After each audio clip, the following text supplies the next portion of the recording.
चलिए शुरू करते हैं आज का क्लास। हमारा लुसेंट, हमने कहा था लुसेंट का एक चैप्टर हम कवर करेंगे, तो उसका पहला क्लास है। और इस पहला क्लास में जो हमारा पहला चैप्टर है जिसको ब्रांचेज ऑफ बायोलॉजी, ठीक है ना। ब्रांचेज ऑफ बायोलॉजी में क्या क्या करना है, कैसे पढ़ना है, सबके बारे में हम डिटेल्स में बात करेंगे एक करके, ठीक है ना। और जो भी ब्रांचेज होगा बायोलॉजी का उसको हम अल्फ़ाबेटिकल ऑर्डर में, ताकि आप इजीली उसको याद कर सको, उसके लिए हम क्या करेंगे एक एक करके इसको बताएंगे, ठीक है ना। क्लियर है।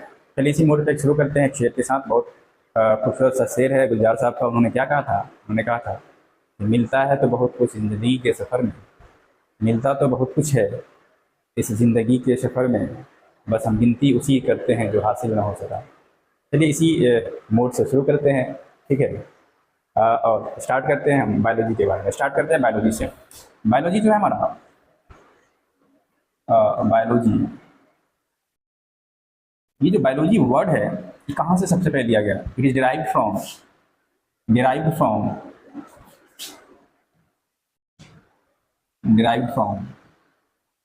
ना ग्रीक वर्ड, जो हमारा ग्रीक वर्ड है। कहाँ से लिया गया? पहला क्वेश्चन यही आता है, कहाँ से लिया गया ये वर्ड, कहाँ से डिराइव किया गया, ठीक है ना। ये दो वर्ड से मिलके बनता है। पहला है बायोस, है ना, और दूसरा है वर्ड हमारा लोगोस, है ना, लोगोस। बायोस जो है, बायोस का मीनिंग क्या होता है? What is the meaning of BIOS, ठीक है ना। इसका मीनिंग होता है, BIOS means living organism, living organism, और इसको हम क्या कहते हैं, लाइफ। लोगोस मतलब, या लोगोस मतलब क्या होगा आपको? Logos means to study, to study, ठीक है ना, टू स्टडी।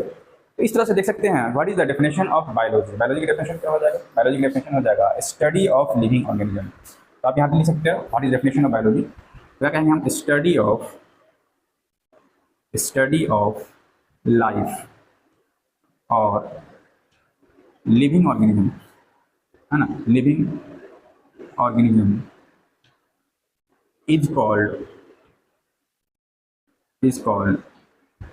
बायोलॉजी, बायोलॉजी, ठीक है। तो सबसे बड़ी चीज़ है कि अगर आप चीज़ों से वीडियो को देखिए मत, वीडियो को आप प्रॉपर आप क्या कीजिए, एक नोटबुक ले लीजिए, नोटबुक लेके उसको लिखते हुए चलिए, ताकि आप चीज़ों को एकदम जैसे क्लास में होता है उस चीज़ को फील कर सकें। सिर्फ वीडियो को देखिएगा तो कुछ नहीं होगा, ठीक है ना। ऐसे बहुत सारा आपको देखते होंगे कि बहुत सारे क्या करते हैं, टीचर की ऐसा लिखा हुआ रहता है, बस आते हैं और उसको बताते चले जाते हैं, उससे सिर्फ आप देख पाते हैं, ठीक है ना।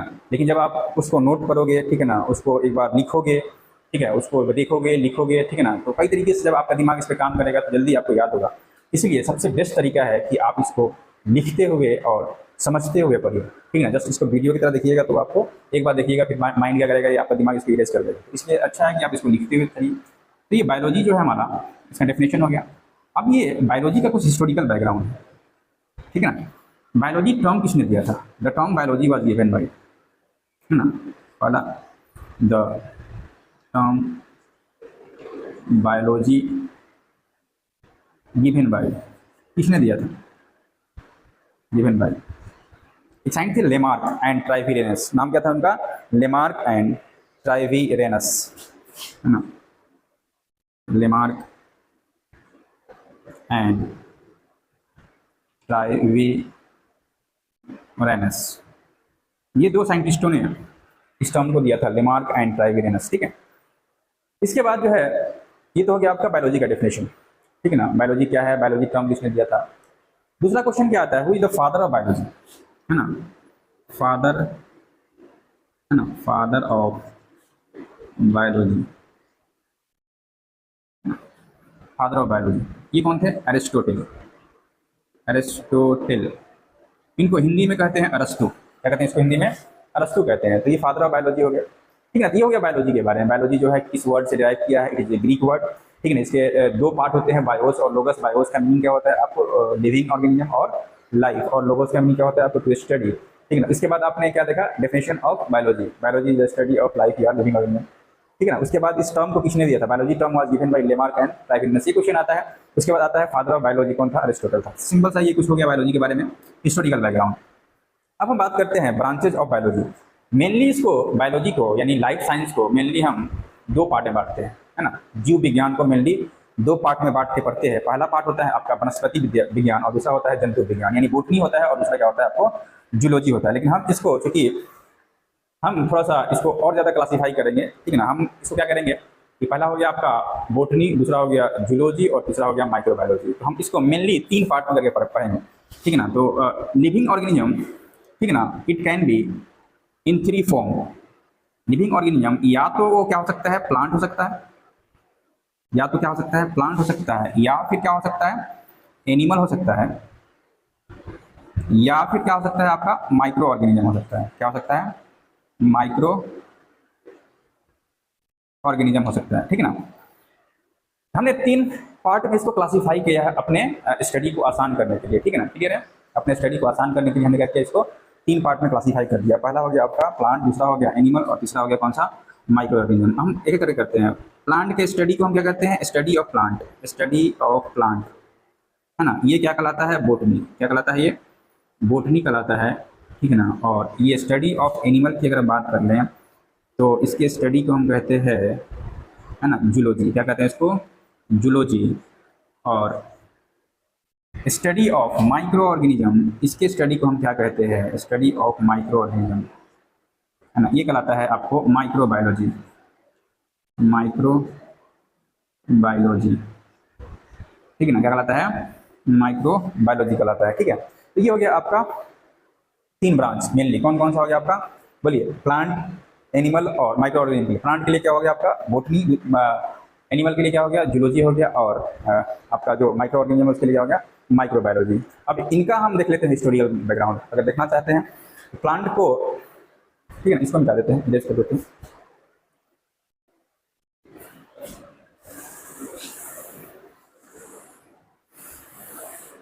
अब बात करते हैं historical background of these branches.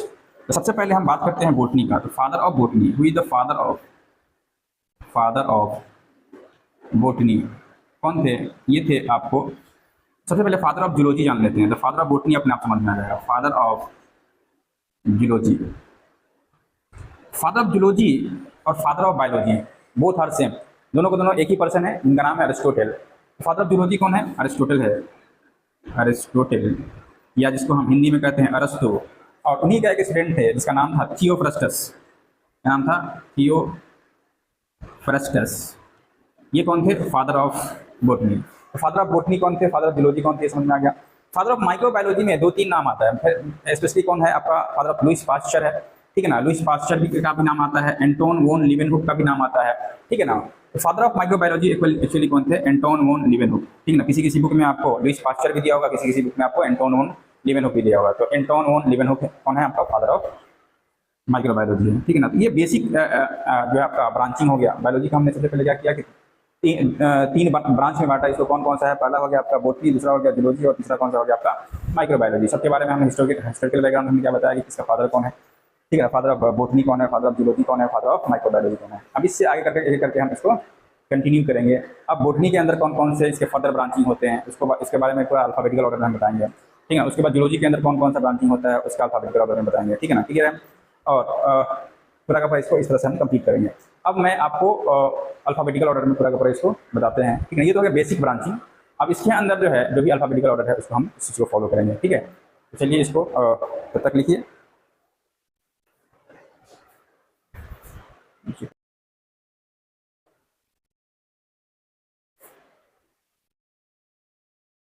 तो चलिए शुरू करते हैं। हमने कहा था कि हम स्टार्ट करेंगे जब तो अल्फाबेटिकल ऑर्डर में शुरू करेंगे। तो ए अल्फ़ाबेट से जितना भी हमारा ब्रांचेज ऑफ बायोलॉजी है सबको हमने लगभग यहाँ पे कवर किया है। और आप एक बार इसको देख लेंगे तो मेरे ख्याल से जो हमारा बेस बुक है या जो आपका जिसको हम आधार लेके चल रहे हैं रिसेंट बायोलॉजी, उसका एक भी क्वेश्चन आपसे नहीं छूटेगा, ठीक है ना। अगर हम इस चीज़ को एक बार चेक कर लें, ठीक है ना। आप एक बार देख लीजिएगा, कंफर्म कर लीजिएगा। मेरे ख्याल से इससे बाहर का क्वेश्चन आपको कहीं से नहीं आएगा, जितना मैं आपको यहाँ बता दूंगा अल्फाबेटिकल ऑर्डर। फिर सबसे पहला जो हमारा है branch that is called orthology. Orthology मतलब क्या होगा, ऑर्थो डिपार्टमेंट हमने सुना होगा, ठीक है ना। मेडिकल साइंस में जब आप हॉस्पिटल में जाते हैं देखते होंगे ऑर्थो डिपार्टमेंट मतलब क्या होगा, वैसा डिपार्टमेंट जहाँ पे ज्वाइंट की बात करते, मतलब ज्वाइंट का हो जैसे इलाज होता हो, या फिर आपको हड्डी से जुड़ा हुआ जो भी प्रॉब्लम हो उसका इलाज होता हो, ठीक है ना। अर्थराइटिस इसी से बना है, ठीक है ना। मतलब ज्वाइंट पेन जब होता है दैट इज कॉल्ड अर्थराइटिस। ठीक है। तो स्टडी ऑफ ज्वाइंट को हम क्या कहते हैं, ऑर्थोलॉजी, क्या कहते हैं इसको, ऑर्थोलॉजी, ठीक है ना। एक होता है ऑस्टियोलॉजी, तो ऑस्टियोलॉजी अलग हो गया, स्टडी ऑफ बोन हो गया। जब हम ओ वाला अल्फाबेट पे आएंगे तो वहाँ पे देखेंगे कि ऑर्थोलॉजी क्या होता है, study of joint, study of joint क्या कहते हैं हम, ऑर्थोलॉजी। तो पहला हो गया हमारा ऑर्थोलॉजी, ठीक है ना। दूसरा जो है हमारा दैट इज कॉल्ड एग्रोएस्टोलॉजी, एग्रोएस्टोलॉजी। एग्रोएस्टोलॉजी का मतलब क्या होता है, आपको स्टडी ऑफ ग्रासेज। ग्रासेज जो है आपको पता है, ठीक है। तो ग्रासेज के बारे में जो स्टडी, उसके क्लासिफिकेशन के बारे में स्टडी क्या कहलाता है आपको, एग्रोएस्टोलॉजी, क्या कहलाता है, एग्रोएस्टोलॉजी, ठीक है ना। उसके बाद हम बात करते हैं एनाटॉमी की। तो एनाटॉमी में क्या होता है आपको, study of internal feature, study of internal feature को हम क्या कहते हैं, एनाटॉमी कहते हैं, ठीक है। इंटरनल फीचर करने का मतलब क्या हुआ कि किसी भी चीज़ को जब हम डाइसेक्ट करके उसको हम देखते हैं तो जो भी इंटरनल फीचर होता है उसके बारे में स्टडी करना, दैट इज कॉल्ड एनाटॉमी, ठीक है ना। सिंपली मैं बताते जा रहा हूँ, ठीक है। और इसमें अगर हम लिख के ऐसा टाइम वेस्ट करेंगे तो बहुत लंबा वीडियो हो जाएगा, ठीक है ना। और जितना लंबा वीडियो होता है उतना अपलोड करने में दिक्कत होता है, इसलिए मैं चाह रहा हूँ कि आपको ये खासतौर से ये वाला पार्ट जो है, जहाँ पे स्टैटिक पार्ट है जिसको कुछ नहीं कर सकते हम, ठीक है ना, एज इट इज इसको लिखा हुआ याद कर सकते हैं, ठीक है, थोड़ा बहुत समझ के याद कर सकते हैं या ट्रिक के थ्रू याद कर सकते हैं, उसको हम लेस एफर्ट में चाह रहे हैं इसको कंप्लीट कर लें, ठीक है ना। और एनाटॉमी जो है, एनाटॉमी स्टडी हो गया आपको इंटरनल फीचर। इसके जो फादर है एंटियास विसैलिस, ठीक है ना, ये इसके फादर हैं। तो फादर जहाँ जहाँ जरूरत होगा मैं बता दूंगा। उसके बाद है आपका एंथोलॉजी। एंथोलॉजी में कौन है हमारा, एंथोलॉजी का मतलब क्या है, स्टडी ऑफ फ्लावर, फ्लावर के बारे में स्टडी और फ्लावरिंग प्लांट के बारे में स्टडी, ठीक है ना। तो दोनों स्टडी ऑफ फ्लावर क्या कहलाता है, एंथोलॉजी कहलाता है। और स्टडी ऑफ फ्लावरिंग प्लांट जो है इज ऑल्सो एंथोलॉजी। तो फ्लावरिंग प्लांट क्यों कहा है, क्या सभी प्लांट फ्लावरिंग होते हैं, ऐसा है क्या, अगर नहीं होते हैं तो बाकी जो नॉन फ्लावरिंग प्लांट है उसको क्या कहते हैं, सबके बारे में जब हम प्लांट की पढ़ेंगे तो वहाँ पढ़ेंगे, ठीक है ना। तो फिलहाल आपको इतना जान लेना है कि एंथोलॉजी का मतलब क्या होता है, study of flower and flowering plant, ठीक ना। हमारा ये जो 5th नंबर हमारा जो ब्रांच है इसका, ठीक है ना, इसका नाम है एंथ्रोपोलॉजी। एंथ्रोपोलॉजी का मतलब क्या होता है आपको, स्टडी ऑफ ह्यूमन बिहेवियर और ह्यूमैनिटी, ह्यूमैनिटी कहिए या ह्यूमन बिहेवियर के बारे में जो स्टडी किया जाता है दैट इज कॉल्ड एंथ्रोपोलॉजी, ठीक है ना। एक बहुत बड़ा एक तरह से सब्जेक्ट है जिसके बारे में आप जब यूपीएससी के बारे में तैयारी कीजिएगा तो वहाँ पे एक सब्जेक्ट होता है, ऑप्शनल सब्जेक्ट होता है एंथ्रोपोलॉजी, ठीक है ना। तो एंथ्रोपोलॉजी मतलब क्या होता है, स्टडी ऑफ ह्यूमैनिटी और ह्यूमन बिहेवियर। इसके फादर कौन से, फ्रांज बोस, ठीक है। तो ये कहीं कहीं जो आपको लिखा हुआ है इसके फादर, इसको आप जरूर एक बार देख लीजिएगा, जो इंपॉर्टेंट है वही हम लिख रहे हैं। तीसरा हम आपको 5वां हो गया। छठा कौन सा हो गया हमारा, एग्रोलॉजी। तो एग्रोलॉजी में क्या होगा आपको, एक्चुअली एग्रोलॉजी क्या होता है, ये branch of soil science. Soil science करने का मतलब क्या हुआ कि हम मिट्टी फर्टाइल है कि नहीं फर्टाइल है, आयोजन में इसको चेक करते हैं और चेक करने के बाद क्या करते हैं, उसके हम प्रोडक्शन करते हैं, क्रॉप प्रोडक्शन करते हैं, ठीक है ना। तो उसके बारे में जिस ब्रांच ऑफ बायोलॉजी के में स्टडी किया जाता है, ठीक है ना, उसको हम कहते हैं क्या, एग्रोलॉजी, क्या कहते हैं इसको, एग्रोलॉजी। और उसको इसके प्रोसेस को क्या कहते हैं हम, एग्रोनॉमी कहते हैं, क्या कहते हैं इसको, एग्रोनॉमी, क्लियर है। जैसे मतलब फर्टाइल जो है मिट्टी है तो उसको कैसे फर्टाइल बनाएं ताकि हमारा जो प्रोडक्शन है वो क्या करें, बढ़ सके, आयोजन में पूरा प्रोसेस क्या कहलाता है, एग्रोनॉमी कहलाता है, क्लियर है। तो एग्रोलॉजी मतलब क्या हो गया, आपको सॉइल के बारे में आपको डील्स विथ क्या कहते हैं आपको, branch of soil science which deals with the production of crops, ठीक है ना। कितना प्रोडक्शन हो रहा है, नहीं हो रहा है, सॉइल क्या कैसा है इस क्रॉप के लिए, इसके बारे में स्टडी क्या कहलाता है आपको, एग्रोलॉजी कहलाता है। और इस प्रोसेस को हम क्या कहते हैं, एग्रोनॉमी कहते हैं, ठीक है।